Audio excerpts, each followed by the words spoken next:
Welcome to Minutes by Minute. I'm Elgin Nichols, and I'm Dave Kenny. we are going to discuss what goes on in our planning commission meetings and our councils, and what ordinances and legislation will affect everybody out there, but not you. Not me. Not you. I live in a foreign country, Where? Brandon Township. Brandon. I've heard of that before. Isn't that in Canada?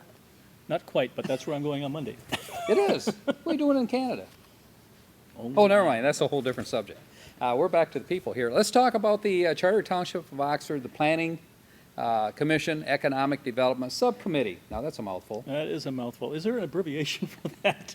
There might be. Let me pick out the words here. No, letters. No, it's too many. Okay. Can't pronounce it anyhow. Well, it was kind of an interesting discussion. Of course, that subcommittee is led by Jack Curtis. Everybody in this town pretty much knows Jack. If you don't, he'll show up on your doorstep. Not in a basket, but at the door knocking, say, "Hi, I'm Jack Curtis."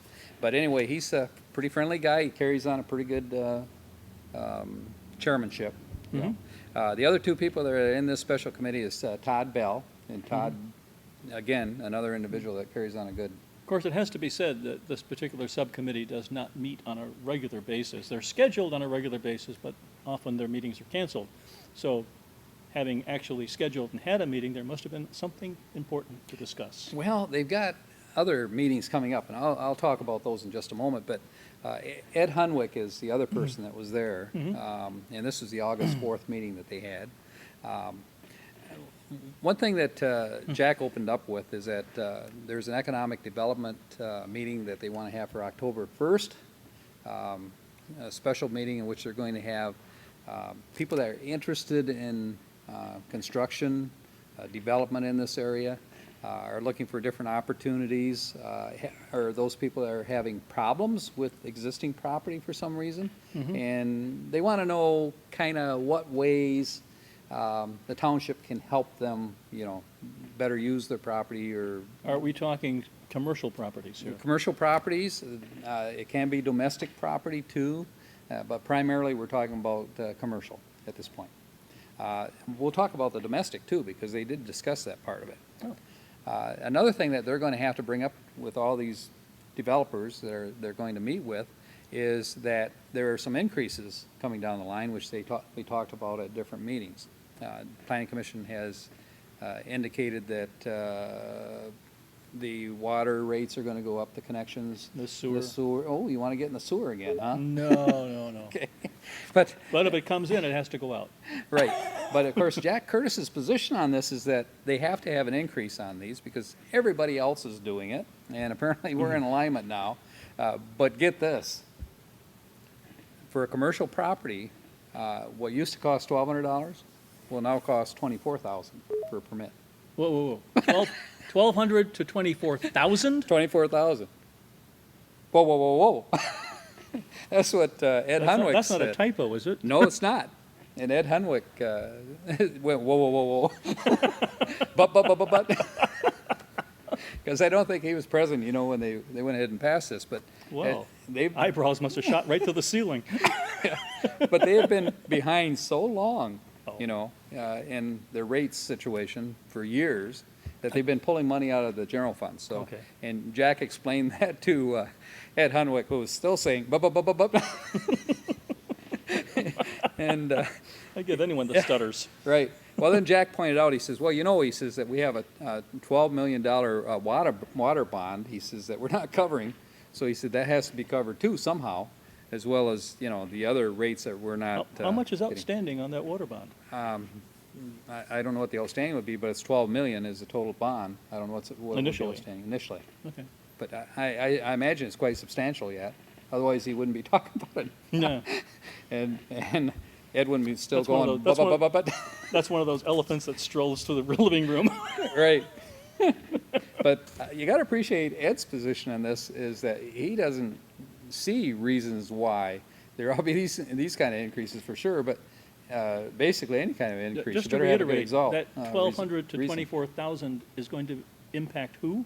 The commercial developers. So anybody that comes in to start a new business is going to get hit with 24 grand instead Right. of 1,200. Right. And at this meeting they're going to have on the 4th, this is one of the subjects they're going to bring up. And of course, I've heard things like that being called deal killers. Ed Hunwick says, well, probably everybody would get up and leave. at that point. But and it's possible, you know, that could be a problem. But anyway, they want to discuss all these issues. They also brought up the subject that they need to promote more the township properties, what the township can do for commercial development coming in, or that kind of thing. But doesn't it seem, though, that the Economic Development Subcommittee is treading the same ground, albeit at a township level, as the Downtown Development Authority? Yeah, they are, except their rates are higher than the downtown. So, and according to village manager, he said, "Oh, that's fine." He said, "Yeah, we shouldn't have any problems selling this property or developing it." He said, "As long as the township raises theirs," he says, "we're fine." So anyway, we'll see what happens here, but we need to work in unison. We are both under one-stop program. You know what that is? No. You don't? I thought everybody knew about I'm one-stop opening the program. door for you to say what it is. Yeah, I'll slam it shut and let you ask, knock again. No, the one-stop program is so that it's a lot more efficient. You kind of take the contractor, builder by the hand and lead him through the process. And they're saying, through the township. I knew that, but you say it so much more better than I do. More better? More better, yes, okay. More better. Yeah, more better. And they're saying that this whole process to the site plan should be 45 days, which is pretty fast, you know, the township. So that's a good thing. Getting back to this video, Ed Hunwick is the one that brought this subject up, but why not, you know, when these people are looking for properties in Oxford Township or in the village, mostly in township, but if they're looking for this, why not go to our site and have a moving video, you know, a production. That they'll be moved That- by? That they'll be moved by. Yes, they'll be moved right out of where they are, right into here. Well, that's a great idea, kind of like a YouTube. It is. And so they've opened, actually, a conversation with Bill Service, who's the service manager here. Service manager, did I say service? Service? About my No. car. Where is The station service manager. He's always going to be in the service business, Mr. Service. But anyway, he's been talking to them and has given a few ideas, I think, to Ed on how to approach this subject. Does a video exist right now, No, in any form? no. Okay, And the door is open. yeah, and Ed was asking the other two, okay, what kind of content do you want in this? You know, what approach do you want to take? Do you want to do residential? Do you want to do commercial on this? Mix the two? What do you want to do? Boggles the mind. Yeah. And they actually came to the conclusion that they would want probably two videos, one for commercial, people that are interested in the commercial side. Good And idea. those that are interested in the domestic residential side of what Oxford and the township has to offer. Which So- means schools and all that kind of thing. But right now, are you talking about the township and the village, or just the township? Right now, we're talking about the township and what they're going to do. Actually, that video would seem to apply also to the village. Absolutely. Well, we are part of the township, obviously. So whatever the township does is going to affect us. Whatever we do is going to. We? We. No, not you. I forgot about you. Not even you. You're not from part- Canada. You're not part of the village. I am part of the village. Oh, you are, that's I right. am. On the outskirts, you're in the fringe area.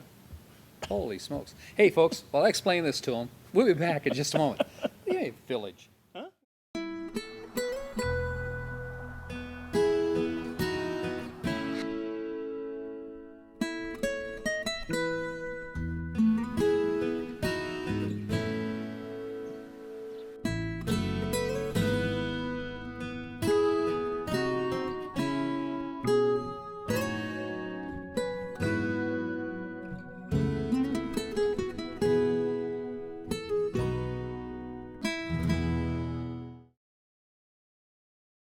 Well, welcome back to Minutes by Minute. I'm Elgin Nichols, And I'm Dave Kenny. and we were just talking about the Economic Subcommittee, the development, So Where- that the too, township? Yes. and all the above. Okay, and we were talking about this meeting that they're going to have on the 4th. The other things they're going to talk about is M24 traffic plan, the new plan that they're going to do with MDOT in coordination of, and Are they working with the village on that one? and Okay. they're going to have the county come in, representatives that are going to talk about what financing might be available through the one-stop program that I just explained. They're going to explain all the building permits and the fees. So that pretty much ought to, if they save that last one, then they'll get up and leave. I'm not sure. And the other I'm sure thing, they'll save that one for last. yeah. One other thing that came up is Jack said one thing that really bothers him is that they have to be the bad guys when they go to a home and they say, look, you're not supposed to be cutting hair here, you know, it's residential, it's not a business area, so you're going to have to be fined, you know. And he says, so you're the bad guy. He said, there must be an easier way to do this. And he's suggesting maybe you go to the home and you say, you're not supposed to be doing this, you could be fined for this.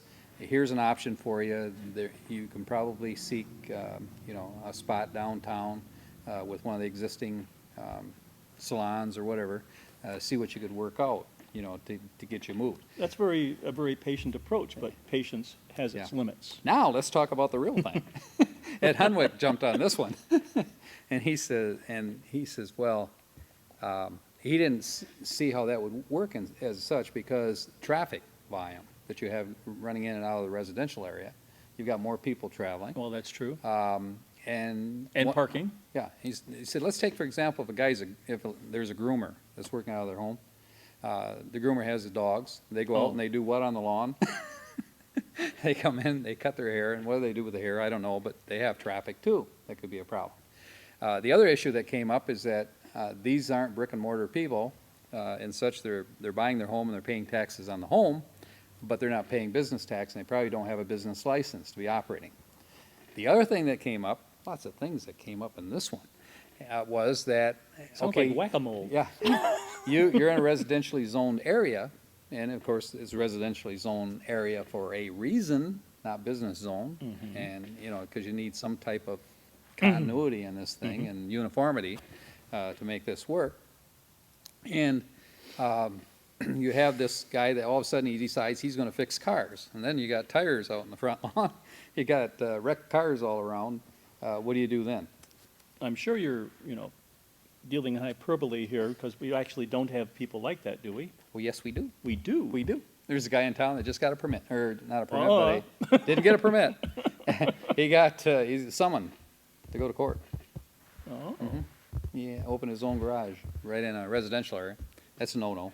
that's a no-no. Yeah. But there are some areas of town that are zoned in various stages of being commercial that are still primarily occupied by residents. Yes, well, like a number of years ago, there might be a guy that, let's say he was a lawnmower repairman, he repaired lawnmowers and did it for all his neighbors and, you know, Yeah. and made pretty good money on it, and helped pay his bills and that kind of thing over the years, maybe 20, 30 years. Now, time has gone by and new ordinances have come into place, new home construction has come into place. Residential takes on a very strong meaning now if you're zoned in a residential area. The residential people that are living in those zones are thinking, if they don't want to be residential, then they should move out of the area. Well, they were there first. Oh, right, but in all fairness, when you move into a residence, and someday you hope to resell that residence, having let's say, a non-conforming business next to you might You're affect getting your technical resale. in your old age, aren't you? Non-conforming, that's good. You've learned Non-conforming something business here. next to you Okay. might affect your resale value on your house. You think? Duh. Okay, that's true. I mean, you know, just step aside, you know, don't let those lawnmowers and things, you know, get in your way. Just step over them. Show you the property. I told you to put the tarp over those things. Right. Well, anyway, so it has some validity. The person that is working out of his home has for years, he's thinking, you know, he has reason for doing this, and the person that lives next door, residential area, is thinking, well, they're right, you know, in doing what they do, and they are. you know? I've seen that in practice. Oh, okay, not in your neighborhood, No, maybe in Canada. no. Oh, In okay. Oxford, actually. In Oxford? You did? Well, Not you to- tell me not- about it not- later. Not to be specific. We don't want to broadcast that, so No, we'll no. keep that separate.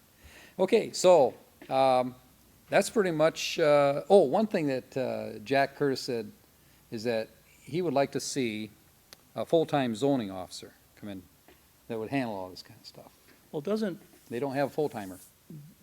the village of Oxford have some kind of an enforcement officer? We do, but he's not a full-timer either.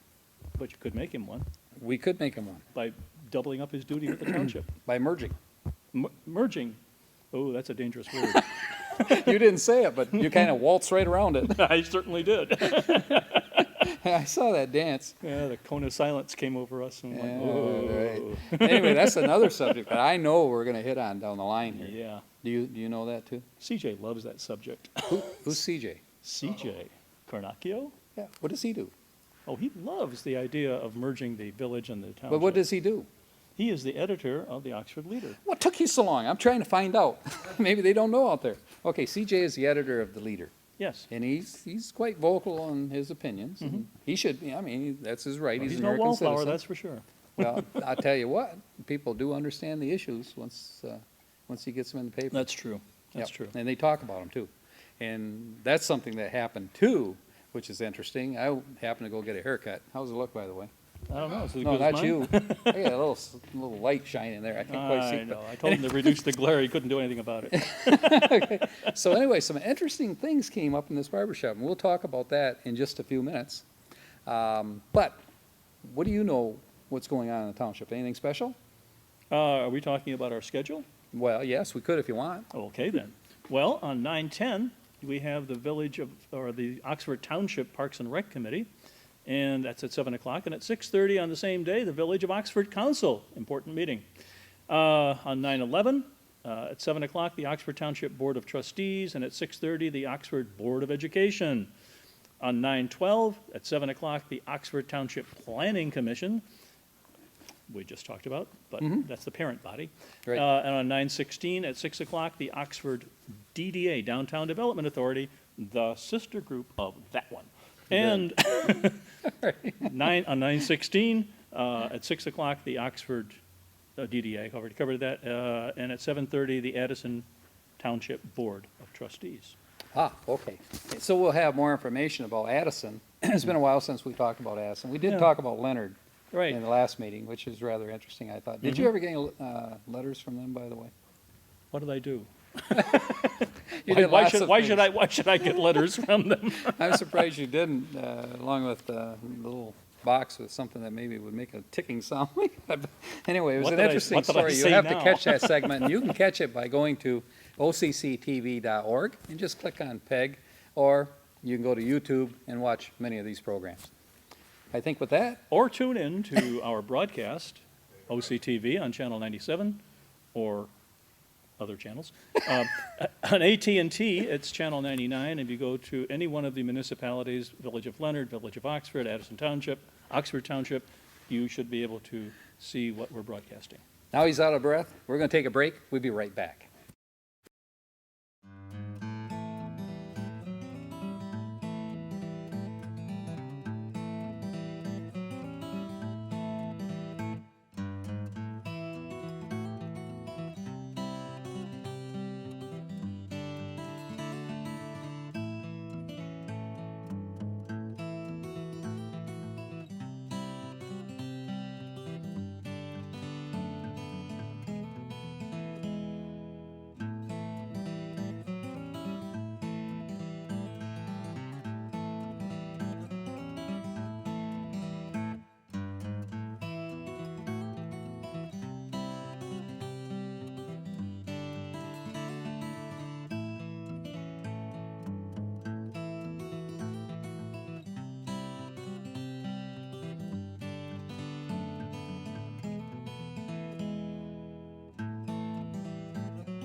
Welcome back to Minutes by Minute. I'm Elgin Nichols. And I'm Dave Kenny. And we just got through talking about all kinds of neat things with the Planning Commission, Economic Development Subcommittee with the township. EDSC.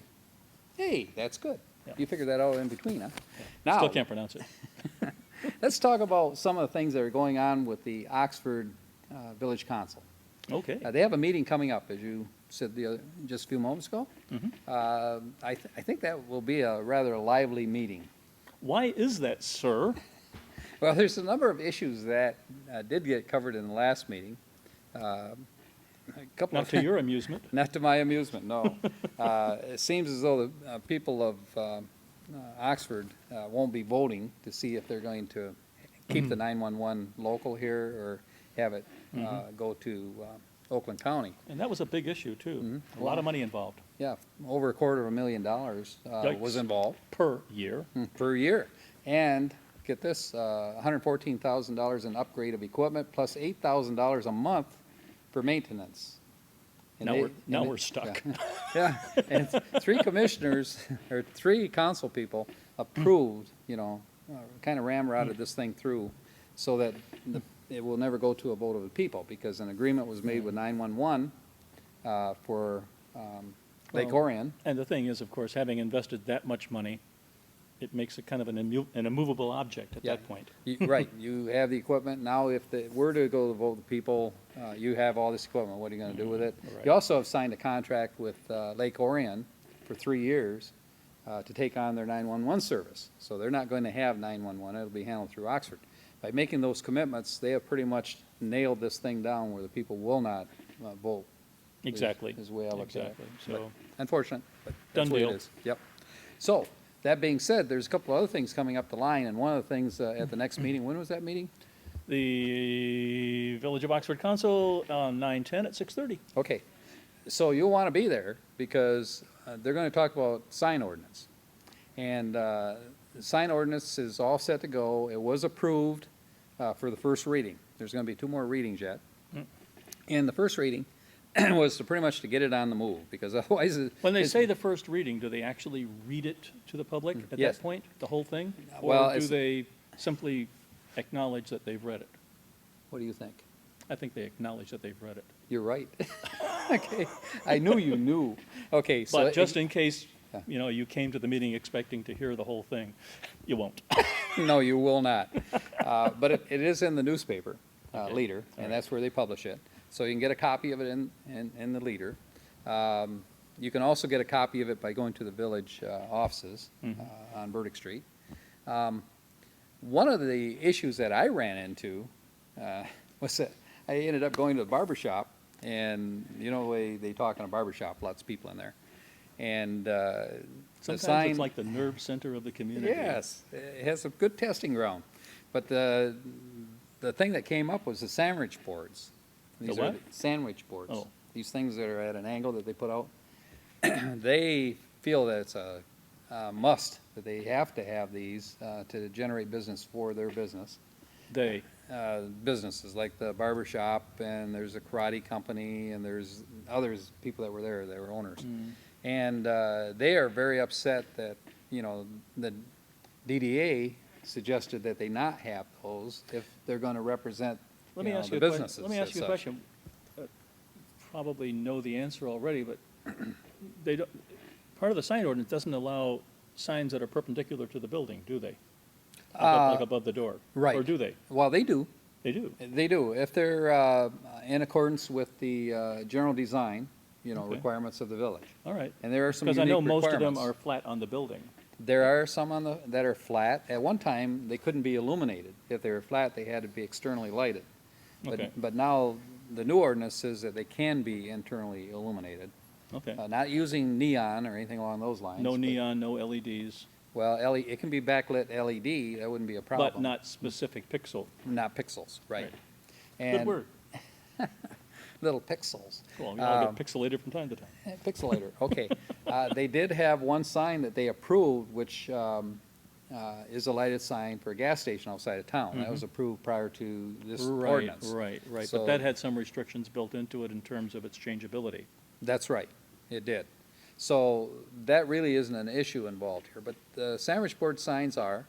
Another issue was the signage over the bridge, where people wanted to put up banners and that kind of thing. Well, just to back up, did they specifically address walking sandwich signs?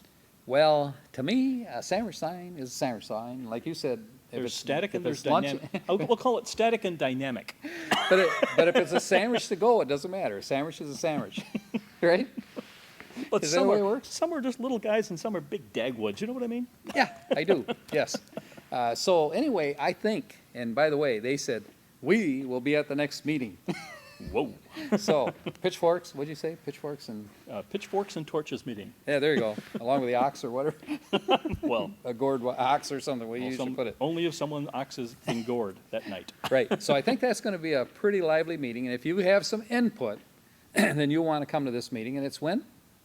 The Village of Oxford Council at 6:30 on 9/10, which is a Tuesday. Yeah. Right. And we have a personal invitation that you attend that one. There will be a number of other issues that will be coming up too. That'll probably be points of contention. We will be talking somewhat, a little bit more about the DDA composition, I believe. Ah. And I think, of course, some budgetary concerns that we have coming down the line. One thing that I am concerned about, and that is expenses that are going to be coming down the line, and I can't see any other major areas that we can cut cost. So that will be, I'm sure, one of the points of contention. But, Bill's going spastic over here. isn't, oh, that bill, okay. Well, you know what? We better say goodbye then. This is Elgin Nichols. And this is Dave Kenny. We'll catch you next time on Minutes by Minute. Bye-bye.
At Oakland County Parks and Recreation, we value what you value: family relationships, community connections, good health, environmental stewardship, and economic stability.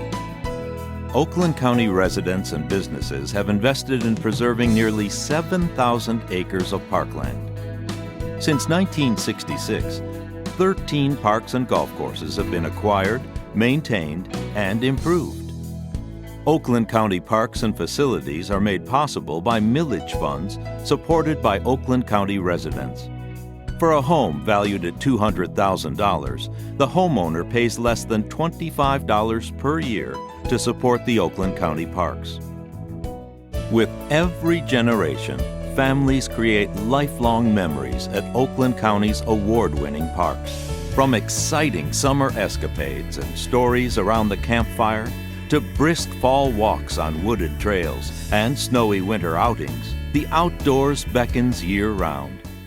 It's time to get up, get out, and get going at the Oakland County parks.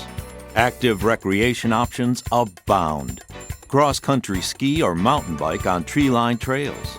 Scale the rock climbing wall. Get your kicks with soccer at several sports fields.